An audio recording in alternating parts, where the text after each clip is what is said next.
Ang founder nun si Zaldico. Ang High Tone, 61 projects. 4.8 billion pesos. This is on record. Bakit di sila ang ipatawag? Parang naglolokohan tayong lahat. Ang budget ng Pilipinas ay hawak lang ng 2 tao. Ang budget ng Pilipinas ay hawak lang ng 2 tao. Hawak lang siya ni Congressman Zaldico at ni Congressman Martin Romualdez.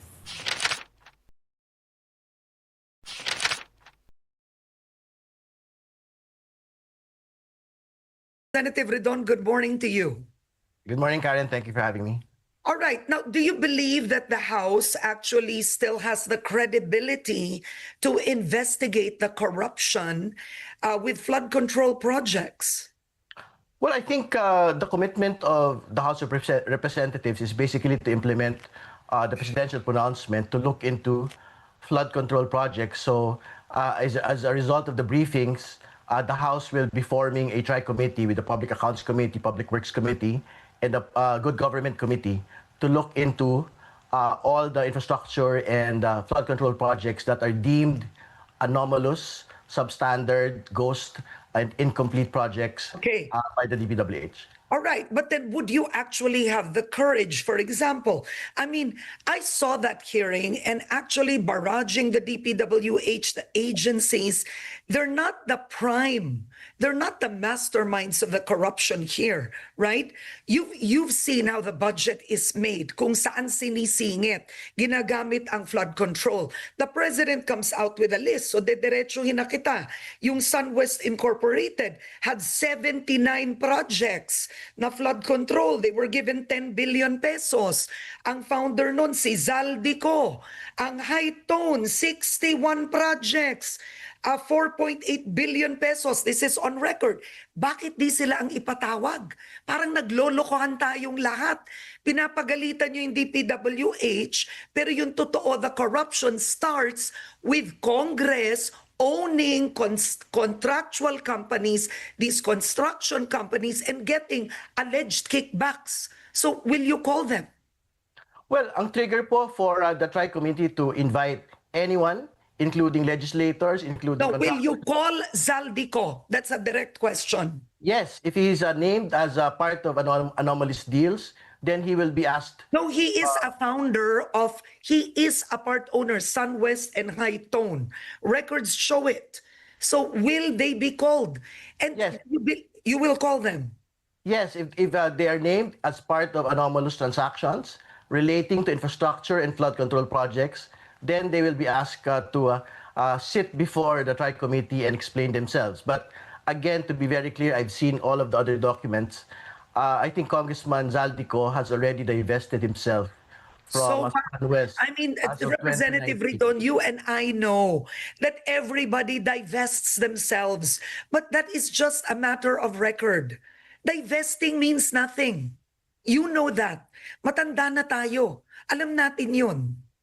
But again, to be very clear, this divestment is the particular requirement under the law. No? So, ibig sabihin, if he is actually, again, the trigger for the investigation, whoever it is, whether a legislator, contractor, high government official, if they are named in an anomalous deal, they will be asked to sit before Congress and explain themselves.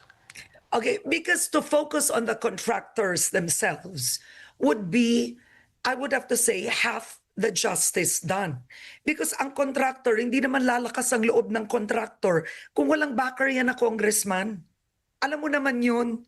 Sino namang contractor gagawa ng substandard na trabaho kung hindi siya hiningan? 'Di ba? Kinailangan na niyang magbayad in advance. So now the contractor has no choice. Ang budget ng Pilipinas ay hawak lang ng 2 tao. Hawak lang siya ni Congressman Zaldico at ni Congressman Martin Romualdez. Yan ang katotohanan.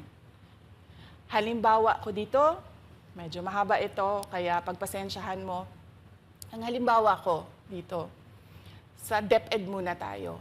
Sa Department of Education, noong taong 2023, merong 5 billion na inapprove para sa classroom construction.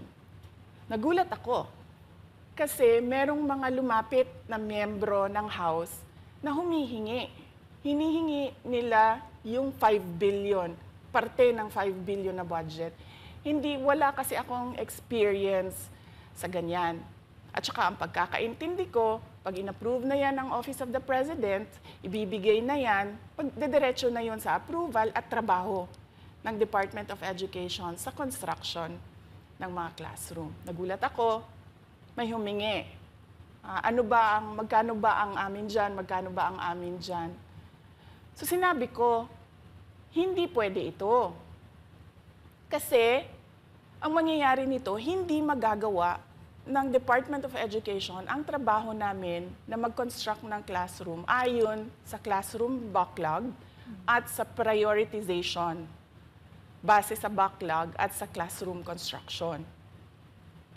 So sinabihan ko yung isang congressman, sabihan ninyo si Martin Romualdez na hindi pwede chap-chapin ang classroom construction na 5 billion. Kaya kung makikita ninyo sa budget proposal na approved ng Office of the President, 5 billion yon. Pero nung lumabas yung GAA o yung budget approved noong 2023, naging 15 billion siya. Dahil hindi nga ako pumayag na kunin yung 5 billion, dinagdagan nila ng 10 billion yung classroom construction ng Department of Education. Yung 10 billion na yon hindi kontrolado ng Department of Education. Controlled yon ni Congressman Zaldico at Congressman Martin Romualdez. Hindi ko na kailangan ng corroborative witness dito dahil makikita nyo yon sa papel. Makikita ng taong bayan yon sa papel. NEP, 5 billion, lumabas ang budget approved, 15 billion.